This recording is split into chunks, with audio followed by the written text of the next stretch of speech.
America is shocked and saddened by the brutal slaying tonight of Dr. Martin Luther King. I was brought to tears and then anger at what had happened. I couldn't believe it.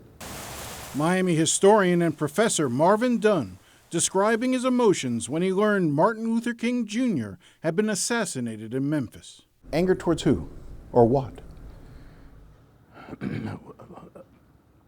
My anger, frankly, at that moment was against whites in general. I didn't have the capacity in that moment to focus it on the man who actually killed Dr. King. That passed. By the time of his funeral, I think most of us had come to a softer realization. Crowds gathered along Harlem's 125th Street within 2 hours of Dr. King's death, and they soon became mobs. And as you know, when King was killed, we had riots all over the country.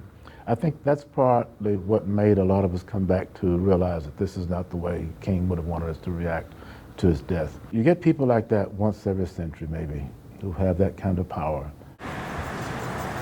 I spoke to Dunn inside the historic Hampton House in Miami, where this iconic picture of King was taken. He stayed here at the Hampton House often. He stayed at the Carver Hotel when he was in Miami, but mainly he stayed with friends.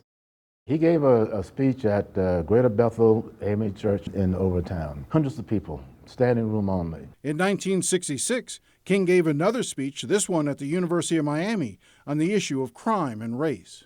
Near the end of his life, Dr. King realized that poverty was a scar on this nation that had to be healed, and he spoke to it very forcibly.